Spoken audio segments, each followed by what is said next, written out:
Today's Talk365 TV's Talking Wellness is brought to you by Fairbanks Art of Plastic Surgery with wellness team expert Dr. Grant A. Fairbanks. Hey everybody, welcome to our Talking Wellness series. I'm Holly Love, and today we are back with our wellness team expert Dr. Grant A. Fairbanks to tell you all about facelifts. Hi Dr. Fairbanks, how are you? Hello Holly, doing well, thank you. So we are talking facelifts today because there are a number of things to consider on any procedure that you might be wanting to undertake. And facelifts, it just seems there are two things that are really important to know, and that would be number one is knowing all of your options, and number two is timing and recovery, because that's obviously going to play into your work life and your schedule, because I think arming yourself with as much information as humanly possible when considering a surgery like this is probably the best thing you can do. And there are a lot of different ways to approach a facelift. But I would like to break down so that people can really understand the different ways that are out there, because each one really brings about a different result. You're correct. So the original facelift was a simple skin lift, just lifting up the skin up and over. And then over time, we started to learn about doing a deeper facelift, taking a deeper layer and pulling that up to give more of a foundation. This has been proved to be very useful. And then we decided to go even deeper, and that's called a deep plane facelift. And that goes down into a second layer and past what we call the release zones, so at that point you can really see the pull. So with a facelift, what's really important is the pull, the direction of pull. You don't want to be stretched and strange. You don't want to look like everything is just going straight up. Right. You want to make sure that it's a natural looking facelift. Let's talk about your approach, because you combine 17 years in this industry. You combine your artistic skill with advanced surgical skills, and you've got a real custom version of all of those. Tell me a little bit more about that. So the facelifts I offer are dependent upon the patient, and that's why the evaluation is very important, and to understand what the patient's goal is. So we can go all the way from the deep plane facelift, which is essentially a double layer and going deeper, going further, and having a more youthful appearance, to a simple skin lift, which is good for some people, and maybe that's all they need. So it really depends on what the patient needs and what the patient wants. I think facelift, more than any other procedure, it needs to look natural. Nobody wants to look done. Like we were talking about before, you want to have people just be like, have you been sleeping better? Have you lost weight? Are you in love? Like, why are you glowing?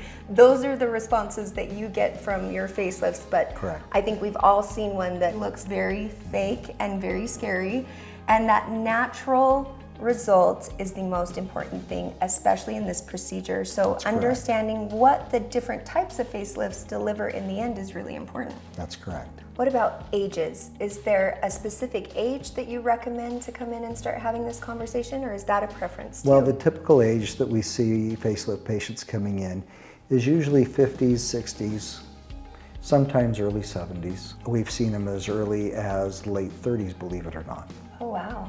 Yeah, it's very interesting. The patients that we've done at a younger age tend to have more lax skin at a younger age. Wow. The nice thing about the facelift is it helps a person feel younger. And then there are the patients who say, you know what, I'm looking older, but I feel younger because I exercise and I want my face to match the rest of my body. Right. And those are the other people that will come in for the facelift. Well, tell me this, because what's interesting is timing, and that's another thing to take into consideration. You obviously offer this throughout the year, but you've noticed different times a year that people seem to gravitate, and right now is a time of year that a lot of people want to have facelift surgery done. It depends on the person and what they do during the year. For example, many people want to have it done, say, in the winter or the early spring, and that way it doesn't interfere with their summer activities. There are people where their jobs won't let them do it until a certain time, such as spring break or summer break. So it really all depends on the patient and their agenda. Right, let's talk recovery. How many days, because this isn't something like you can go and get done on your lunchtime.